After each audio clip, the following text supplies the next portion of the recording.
चला page number 228 काढलो. असं एकमेव चॅप्टर विसर्जन आहे की याच्यामध्ये आपल्याला समाना टिक करायचे नाही, डायरेक्ट सॉल्व्ह करायचे. मग आपल्याला रेग्युलरली कोणकोणती खाते तयार करायचे अगोदर सांगाल, नंतर लिहा. रोखीकरण खाते, भागीदाराचे भांडवल खाते आणि रोख किंवा बँक खाते. मग आता सध्या इथं रोख आहे का बँक आहे? बरं रोख आहे तर रोख खाते बरोबर आहे, आणि बँक दिलं तर बँक खाते. आणि नंतर भागीदाराच कर्ज दिले का एकदा चेक करा बरं. वरील भागीदार कोण कोण आहेत? राजीव आणि संजीव. राजीवचे कर्ज किंवा संजीवचे कर्ज असं उल्लेख आहे का? असेल तर सेपरेटली खातं काढायचं असतं, नाही ना. चला मग जे जे म्हटले तेवढंच तयार करा. आणि आजच्या क्वेश्चनमध्ये आपल्याला रोजकी नोंदी द्या म्हटले, तर आपण सगळंच बघूत आज.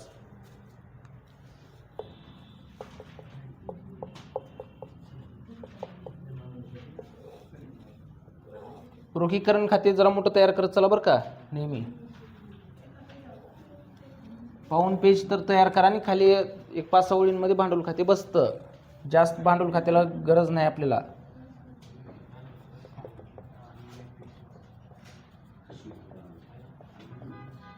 किती भागीदार आहेत बरं टोटल? 2. तर दोघांचेच कॉलम्स.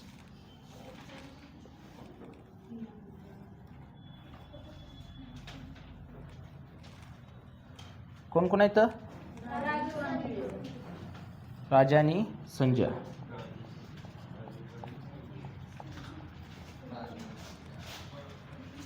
चिठ्ठ्या फाडत जाऊ नका की हो. नेक्स्ट रोख का बँक?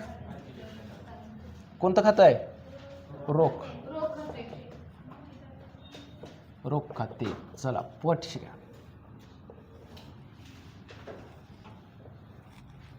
नावे जमा ते लिहा. प्रत्येक खात्याला नावे जमा लिहा बरं का.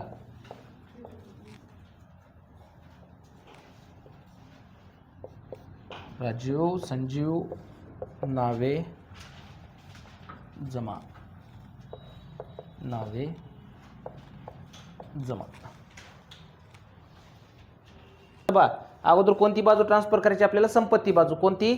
संपत्ती बाजू. आता संपत्ती बाजूची पदं कुठे येतात म्हणतो बरं आपण? लक्ष द्या इकडे. मुळे दिदी आहे संबंधित खात्याच्या नावेला. संबंधित खात्याच्या नावेलाच येतात. त्याच्या व्यतिरिक्त कुठं दाखवायचं का आपल्याला?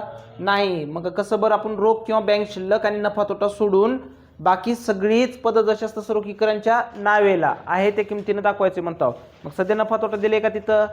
नाही, फक्त रोख एकच दिले ना. मग ती सोडलं तर बाकी सगळीच पदं आता रोखीकरणच्या कुठे दाखवायचे आपल्याला? पटशिऱ्या नावेला. दाखवा. मग पहिलं काय आहे बरं? इमारत. लिहा मग इमारत. पण त्याच्या पुढे शब्द काय वापरायचे? खाते. किती रुपये अमाऊंट बरं? 20,000. नेक्स्ट काय बरं आणखीन? उपस्कर खाते. दाखवा पटशिऱ्या. उपस्कर खाते. कोण जाईल रे भाऊ वरून? 6,000. नेक्स्ट रुनको. रुनको दाखव पटशिऱ्या. रुनको किती? 18,000. इनर आउटर करत बसायचे का आपल्याला इथं? नाही. नेक्स्ट स्कंद दाखवा. आपण समान टिक करतोय का? नाही, म्हणून इनरला दाखवायची गरजच नाही इथं. असं एकमेव चॅप्टर आहे, काल सुद्धा सांगितले की ह्याच्यामध्ये आपण समाना टिक करत नाही, डायरेक्ट सॉल्व्ह करायचंय. किती रुपये? 20,000. त्याच्या पुढे खाते लिहायला ना. हा. नेक्स्ट काय बरं? प्राप्यपत्र. प्राप्यपत्र सुद्धा दाखवा. रोखीकरणच्या नावेला प्राप्य विपत्र. किती रुपये बरं? 2,000 दाखवलो. नंतर नेक्स्ट पद कोणतं आहे बरं? रोख. आता रोख म्हणल्यानंतर आपण इथं रोख खातं तयार केलं ना, बरोबर आहे ना. मग आता रोख खात्याचे कोणत्या साईडला दाखवायचे बरं? नावेला. संपत्तीला असेल तर नावेला, देयताला असेल तर जमाला. पण स्वतःच्या पुस्तक स्वतःच नाव येते का? नाही. तर काय म्हणतात त्याला? शिल्लक पुढे आणली. शेपूची भाजी आणली. किती रुपये बरं? 6,000. आले इथपर्यंत. आता तुम्हाला तेव्हाच मी टिप पण लिहून देतो बा. शिल्लक पुढे आणली किंवा शिल्लक पुढे नेल्याची रोजकी नोंद होतीये का? नाही. कुठल्याही चॅप्टरसाठी ती लागू आहे बरं का. शिल्लक पुढे आणली असेल किंवा शिल्लक पुढे नेली असेल त्याची रोजकी नोंद होत नाही. मग आता याची नोंद तेवढी होती बरोबर आहे ना. आता याची नोंद कशी होते बरं? हेडिंगला ध्यानात ठेवायचं म्हणतो. आता रोखीकरणच्या कोणत्या साईडला आहे बरं ते? रोखीकरणच्या नावेला. मग संबंधित खात्यांच्या जमाला. मग आता ही सगळी एक कंबाईन एंट्री एक करू शकाल की रोखीकरण खाते नावे तर इमारत खाते जमा, उपस्कर खाते जमा, रुनको जमा, स्कंद जमा आणि प्राप्यपत्र खाते जमा. तर टिप काय बरं? विविध संपत्ती. सगळी संपत्ती ना. विविध संपत्ती कुठं? रोखीकरण खात्यास पुस्तमूल्यावर स्थानांतरित केल्याबद्दल. पुस्तमूल्य शब्द वापरायचे. पुस्तमूल्य याचा अर्थ काय? आहे त्या किमतीनं. किमतीत बदल केलोय का आपण? नाही, आहे त्या किमतीनंच इकडे ट्रान्सफर केलं ना, मग पुस्तमूल्यावर. आणि तिथल्या तिथं आहे पण बघा तुम्हाला रोजकी नोंद पहिलीच आहे का पुस्तकात. आता नंतर कोणती बाजू बरं आता आपल्याला ट्रान्सफर? रोजकी नोंदी करू शकाल की तुम्ही पुन्हा ह्याच्यावर. हां, आता सध्या खाते समजून घ्या. रोजकी नोंदी तुम्ही सॉल्व्ह करायचे त्याच्यावर. ओके. आता नंतर एक नोंद झाली आपली. आता कोणती बाजू ट्रान्सफर करायची आपल्याला? आता देयता बाजू. संपत्ती बाजू टोटल किती नोंदी तयार झाली? संपत्ती बाजू फक्त एकच झाली आहे ना, ही कंबाईनची एकच झाली आहे. आता देयता बाजूची बघूत. आता देयता बाजूची बघा. देयता बाजूची पद कुठं? संबंधितच्या जमाला म्हणतो. संबंधितच्या जमाला. स्वतःच्या पुस्तकात स्वतःच नाव येते का? नाही. मग पहिलं पद काय आहे बरं? राखीव निधी नेहमी भांडवलच्या कुठे येते बरं? जमाला. एक ओळ सोडून लिहू का? राखीव निधी खाते. त्यांचं प्रमाण कसं आहे बरं त्या लेकरांचं? समान आहे ना. समान म्हटल्यानंतर टोटल किती? 2 म्हणजे किती आहे बरं? 4,000 आलं. मग मला आता लगे पटशिरा नोंद सांगाल का? आता सध्या भांडवलच्या कोणत्या साईडला लिहिलं बरं? म्हणजे दोघांच्या पण जमाला आहे. मग राखीव निधीच्या कुठं असेल? म्हणजे राखीव निधी खाते नावे, राजीवचे भांडवल खाते जमा, संजीवचे भांडवल खाते जमा. तरटीप काय बरं? राखीव निधी सर्व भागीदारांना वाटून दिल्याबद्दल. वाटूनच दिला ना, म्हणून वाटून दिल्याबद्दल येईल ना नोंद करता. आता नंतर नेक्स्ट पद कोणतं आहे बरं? धनको. बाह्य देयता कोणकोणते ध्यानात आहेत का? आता काल सांगितलं होतं बाह्य देयता लिहून घ्या म्हणून, आणि ते टिपा बाजूला घ्या. बाह्य देयता धनको, देयपत्र, बँकेचे कर्ज, बँक अधिक कर्ज आणि इतर कर्ज ह्यांची संभावना देऊ अथवा न देऊ त्याचं शोधन हे आपल्याला करावंच लागतं म्हणतो. आणि बाह्य देयता ही कंपल्सरी कुठे येत असते? रोखीकरणच्या जमा साईडला. दाखवा मग इथं. धनको खाते किती रुपये बरं? 12,800. नेक्स्ट देयपत्र. देयपत्र खाते किती रुपये बरं? 7,200. नेक्स्ट भांडवल. कंपल्सरी भांडवलच्या कुठे येते? जमाला. काय म्हणतो? शिल्लक पुढे आणली. हा किती? 20,000. नेक्स्ट 24,000 झालं. इथंपर्यंत काय अडचण आहे का? ट्रान्सफरमध्ये ट्रान्सफर आलं ना. ट्रान्सफर जमाला चालू की. आता नोंदी किती तयार होईल बरं बघा. शिल्लक पुढे आणलीची नोंद केलो का? नाही. राखीव निधीची आली करता. आता नंतर ह्याची नोंद करायची. आता ह्या दोन्हीची कंबाईन करायची. तर कशी करसाल बघा. रोखीकरणच्या कोणत्या साईडला आहे अगोदर ते सांगा. रोखीकरणच्या जमाला आहे. म्हणजे धनकोच्या कुठं असेल? देयपत्रच्या. म्हणजे धनको खाते नावे, देयपत्र खाते नावे, नावेच तर रोखीकरण खाते जमा, दोन्हीची बेरीज. क्रमांक कितवी नोंद आली? 3री नोंद. ओके. नेक्स्ट आता ट्रान्सफर मधली टोटल किती नोंदी झाली बरं? आपले 3 नोंदी झाली ना. आता समावना बघत चालायचे. तर आता बघा कालच्या सारखंच सेम समावना आहेत बघा. बदल काहीच नाही या क्वेश्चनमध्ये. कालचं नाचचं क्वेश्चन सेमच आहे. संपत्तीचे रोखीकरण खालीलप्रमाणे म्हणते. रोखीकरणचा अर्थ काय? संपत्तीची विक्री. संपत्तीची विक्री किंवा देयताचे शोधन म्हणतो आपण. मग आता पहिली समावना नेमकं कुठपर्यंत आहे तर ती बघूत आपण. स्कंद रुपये किती म्हणते? मोठ्यानं जरा. ऋणको प्राप्यपत्र. आता नंतर त्याच्या पुढून काय म्हणते? संजीवनी इमारत म्हणते. संजीव कोण आहे इथं? म्हणजे भागीदारांनी इमारत घेतले हे सांगते. म्हणजे त्याच्या ते 1980 पर्यंत एक समावना ना, तिथं फुल स्टॉप द्या. एक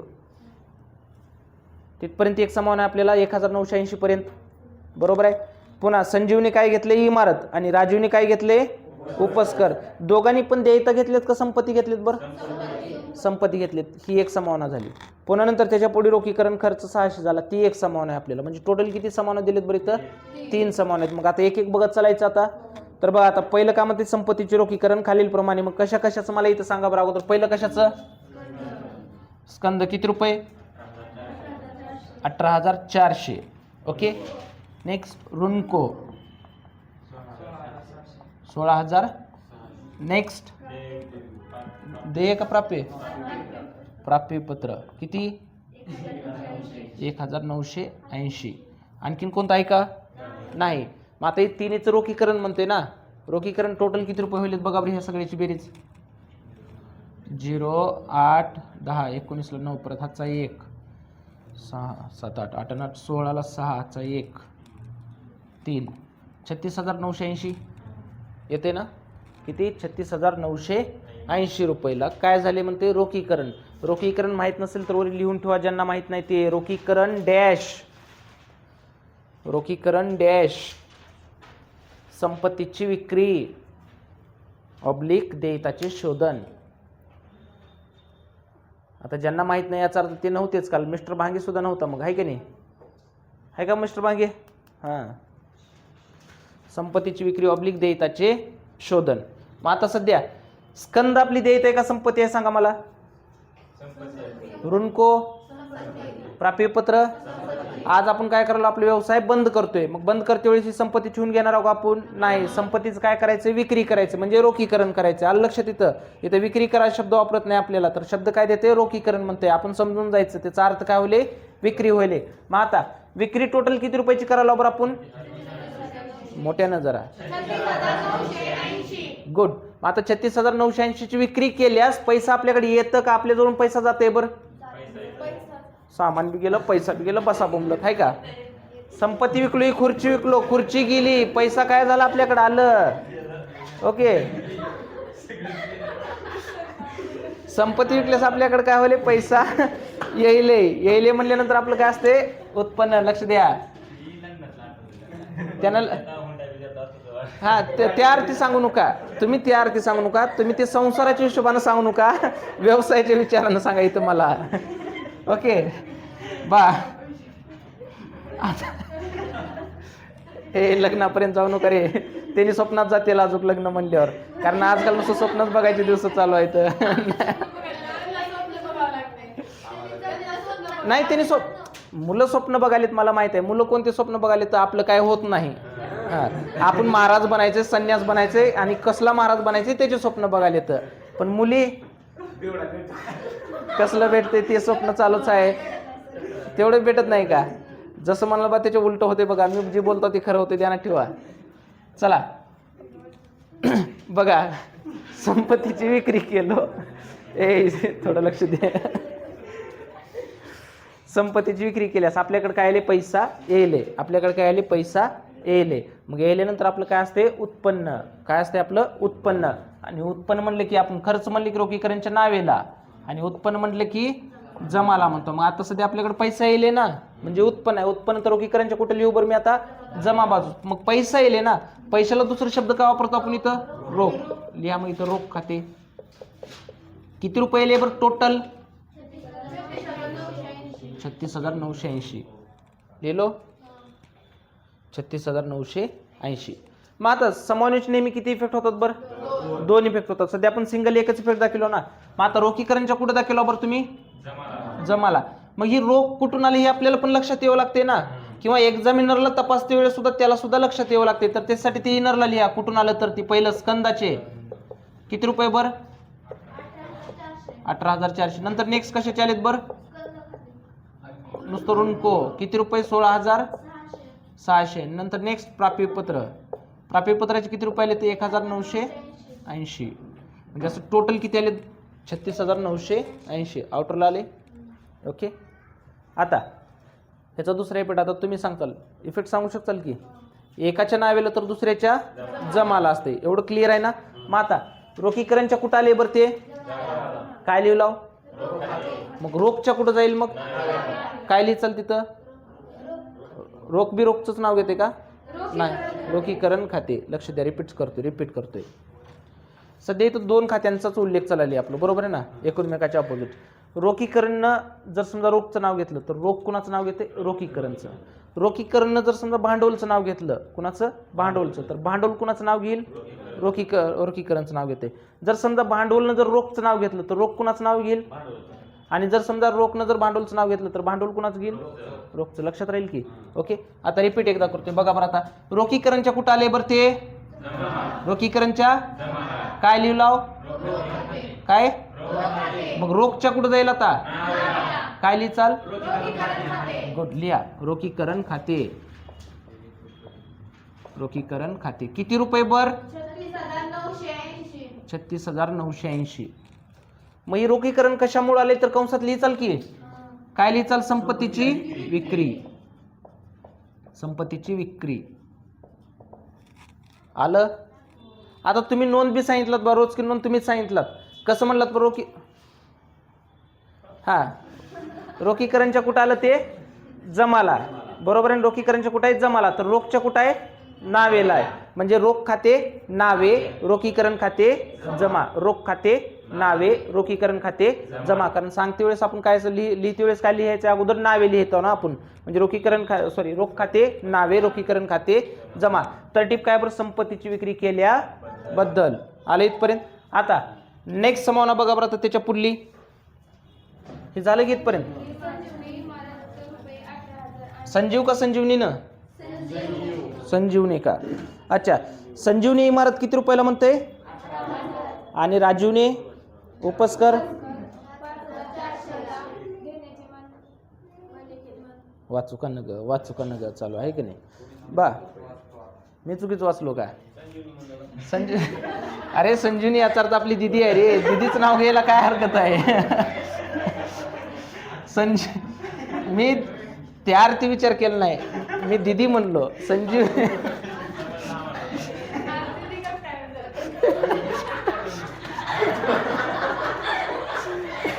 माणसानं लगीन झाल्यावर सुधारायचं असते.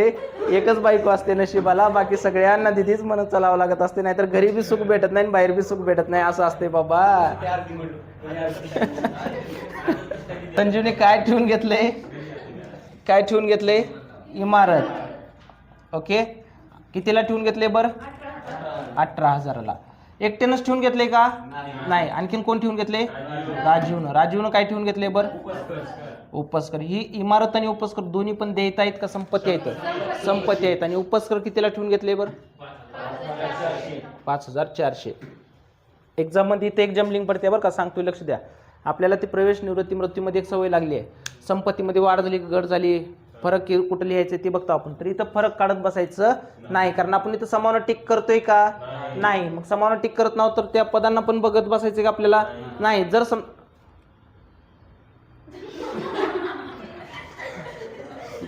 जर समजा नाही रे लिक्रो आहे वाकड दाखवायला ह्याने बघितली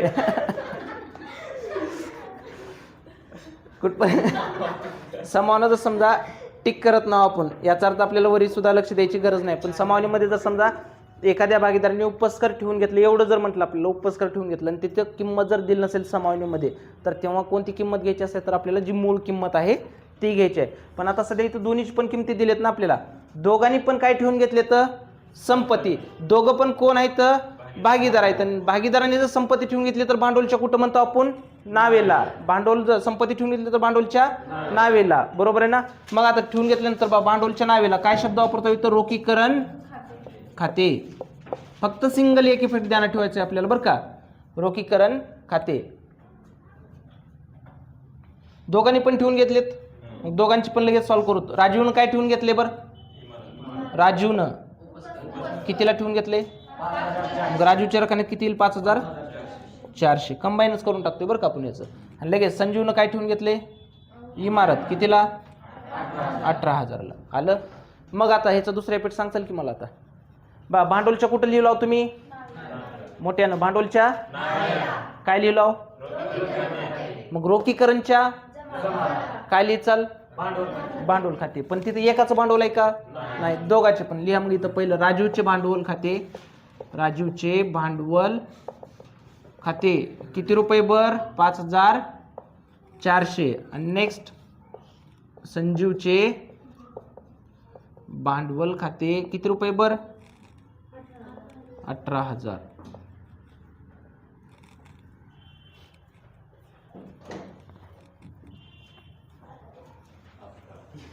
झालं?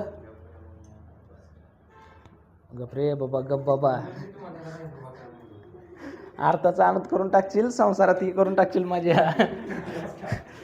झालं? नाही, जाताना सांगतो मला काय बोलायचं कळते. झालं की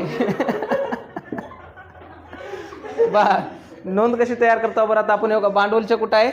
नावेला. तर रोखीकरणच्या जमाला. म्हणजे कोण कोण बरं? राजीवचे भांडवल खाते नावे, संजीवचे भांडवल खाते नावे, रोखीकरण खाते जमा. काय ठेवून घेतल्याबद्दल? संपत्ती ठेवून घेतल्याबद्दल. झालं. नेक्स्ट समावना बघा बरं आता. रोखीकरण खर्च किती रुपये? 600. खर्च म्हणल्यास रोखीकरणच्या कुठे येईल बरं? नावेला. खर्च म्हणल्यास रोखच देणार आहोत ना आपण पैसेच. मग इथे शब्द काय वापरायचं? रोख खाते.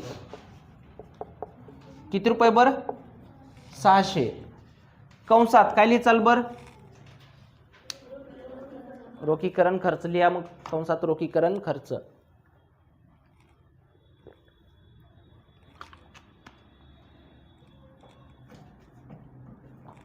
लिहिलो. मग आता रोखीकरणच्या कुठे आहे बरं ते? मग रोखच्या जमाला. रोखच्या जमाला काय लिहिचाल मग? रोखीकरण खाते. रोखीकरण खाते किती रुपये बरं? 600. झालं. झालं इथपर्यंत. आता नंतर नेक्स्ट आणखी कोणती आहे का? नाही. पण याच्यानंतर लगेच आपल्याला टॅली करायचं नाही. काल सुद्धा सांगितलं होतं की आपल्याला समावनीमध्ये बाह्य देयता अगोदर चेक करायचं असते. कधी कधी एक्झाममध्ये तुम्हाला एकाच ह्याचं शोधन देते, एखाद्या दणकोचं देते, राहते कोणतं आता? देयपत्राच राहते. मग आपण लगेच टॅली करायला जायचं नाही. बाह्य देयता अगोदर सगळे चेक करायचे. बाह्य देयता कुठं असते? आपल्या लिहिलेले रोखीकरणच्या जमा साईडला. बाह्य देयताची शोधनाची संभावना देऊ अथवा न देऊ त्याचं शोधन हे आपल्याला कंपल्सरी करावं लागतं म्हणतो. मग सध्या समावनीमध्ये दिले का? नाही. मग आता सध्या बाह्य देयता कोणकोणते आहेत बरं आपले? दणको एक आहे आणि देयपत्र. बाह्य देयता म्हणजे कोणतं? बाहेरचं देणं. एक तर सावकाराचे 12,800 द्यायचे तर, आणि बिलाचे किती रुपये द्यायचे? आपल्याला 7,200. व्यवसाय बंद करायला म्हणल्यानंतर ती देणेकरी का गपची बसणार आहेत का? नाही. त्यांचं देव तर लागणारच आहे आपल्याला. मग टोटल किती द्यायचे बघा बरं? 12,800 आणि किती द्यायचे आणखीन? 7,200. म्हणजे टोटल किती द्यायचे तर? 20,000 रुपये द्यायचे. तर द्यायचेत म्हणल्यानंतर पैसा येते का जाते बरं? आपल्याकडे जाते. जाते म्हणल्यानंतर आपलं खर्च का उत्पन्न? खर्च. खर्च म्हणल्यास रोखीकरणच्या कोणत्या साईडला बरं? नावेला दाखवा. मग कसं बरं? पैसाच ना. दाखवा इथं. रोख खाते किती रुपये बरं टोटल? 20,000. किती रुपये? 20,000. मग आता ही 20,000 कसं आलं हे आपल्याला लक्षात ठेवावं लागते ना. मग लक्षात येण्यासाठी इनरला दाखवा. कशा कशाचे 20,000 रुपये आहेत बरं? ते धनकोचे. जसं का आपण इथं इनरला दाखवलं होतं तसं धनकोचे किती रुपये दिलाव? 12,800. नंतर नेक्स्ट कशात दिलाव? देयपत्राचे किती बरं? 7,200. असं टोटल आउटरला किती आले बरं? 20,000 दाखवलो. मग रोखीकरणच्या कोणत्या साईडला आहे बरं? ते आता नावेला आहे. मग रोखच्या कुठं जाईल? जमाला. रोखच्या जमाला काय लिहिचाल इथं? रोखीकरण खाते कंसात गुड देयतांचे शोधन. कंसात देयताचे शोधन किती रुपये बरं? अमाऊंट 20,000. आलं. नेक्स्ट आणखीन कोणतं राहिले का आता आपलं? नाही. तर बघा बरं आता रोखीकरण खात्याची कोणती बाजू जास्त ती आहे? आणि आज काल जे नव्हते त्यांना रिपीट अजून सांगतोय. कालचं लेक्चर पूर्ण बघा. त्याच्यामध्ये पूर्ण टिपा लिहून दिलेल्या आहेत. चालूवर प्रत्येक ठिकाणी त्या ठिकाणी टिपा लिहून दिला. ते टिपा तुमच्याजवळ असणं खूप गरजेचं आहे. आणि ती टिपा काय येईल तर त्याचे कन्सेप्ट तिथं सांगितलं. आज सांगितलेलं नाही. उगं मी डायरेक्ट सॉल्व्ह करून घेतला पटपट. ते एक लेक्चर बघितल्यानंतर तुम्हाला सोपं जाते. पुन्हा बघत बसायची गरज नाही. इथं आता टॅली करते वेळेस शिल्लक पुढे नेली म्हणणार हो का तुम्ही? नाही. म्हणजे प्रत्येकाला नाव येलेत मग त्याची नोंदी तयारच होणार बरं का. कोणती बाजू? जमा. मग तिकडल्या साईडला लिहा 6,220. अमाऊंट लिहा अगोदर. लिहिलो 6,220. आता त्याला नाव काय देतो आपण? रोखीकरण तोटा. इकडे शब्द आला तर तोटा वापरतो आणि इकडे आलं तर नफा वापरत असतो. सेम आपले खाते जसं प्रवेश निवृत्तीमध्ये करत होतो त्या पद्धतीनं. रोखीकरण तोटा. मग आता रोखीकरण नफा असेल किंवा तोटा असेल सगळ्यांना वाटून द्यायचे ना आपल्याला. मग सगळे म्हणजे कोण कोण आहेत सांगा? हां लिहा त्यांचे नाव. राजू आणि संजीव.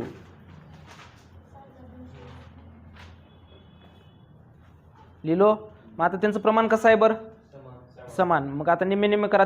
6,000चे निम्म किती? 3,000.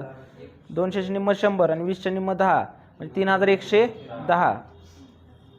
द्या 3,110. 3,110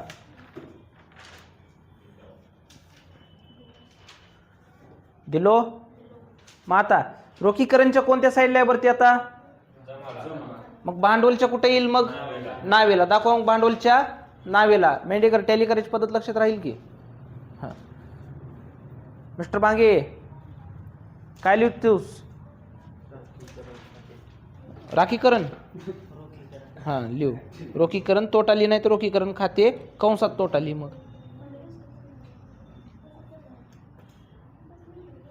कंसात तोटा. किती किती आले? 3110 3110. गुड.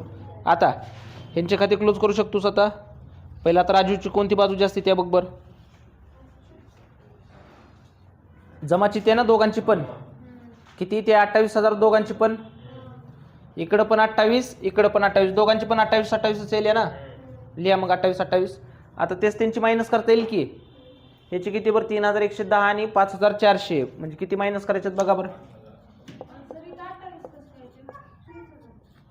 कुठं? सॉरी ह्याची 24,000 आहेत ना. 28 समजलो आपण. किती आहे बरं एकाची? 24,000 आणि त्याची 28,000. हां आता बघा मग आता 5 आणि 3 8 8,510 रुपये मायनस करायचेत ना. हां 24,000 मधून 8,510 वजा 0,9,4 पुन्हा 5 1 15,490. ओके. काय करायला बरं? ही रेग्युलरली आपली टॅलीची पद्धत तीच आहे की? बदल नाही ना, फक्त नाव तेवढं बदल आले तिथं. रोखीकरण तोटा लिहिला पुनर्मूल्यांकनच्या ठिकाणी. आता संजीवची किती ते बरं? 28 28 मधून किती मायनस करायचे? तर 18 19 20 21 किती येते उत्तर? 28,000 मधून किती मायनस करायचे? तर 21,110. बा किती येते? 6,890. दाखवा इथं 6,890. आता आपण भांडवल खाते क्लोज करून अगोदर प्रवेश निवृत्ती मृत्यूमध्ये काय शब्द वापरत होतो बरं? इथं आपण शिल्लक पुढे नेली म्हणत होतो. का बरं नेली? तर ते पुढे व्यवसाय चालू ठेवत होतो म्हणून त्याला नेली म्हणत होतो. पुढे आपण व्यवसाय चालू ठेवायला का? पुढे काय करायला? व्यवसाय बंद करायला. भांडवलच्या नंतर तुम्हाला कोणतं खातं क्लोज करायचे ते सांगा. ह्याच्यानंतर कोणतं क्लोज करायचे? रोख खाते. म्हणजे ह्याची शिल्लक तिकडेच न्यावं लागेल ना आपल्याला. कुठं? रोखला. मग याला नाव द्या मग रोख खाते. रोख खाते दिलो. मग आता ह्याचा इफेक्ट सांगू शकाल की भांडवलच्या कोणत्या साईडला आले बरं ते? मग रोखच्या जमाला. रोखच्या जमाला एकाच आहे का मग ते? आता कुणाकुणाचं आहे? राजीव गांधीचं, संजीव शेठचं. किती किती आहे बरं? 15,490 आणि नेक्स्ट 6,890.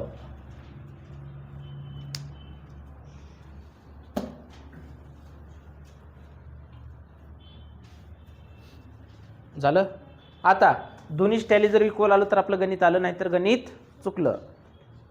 आणि शेवटची नोंद आपली ही होणार बरं का, रोख देऊन खाती बंद केल्याबद्दल.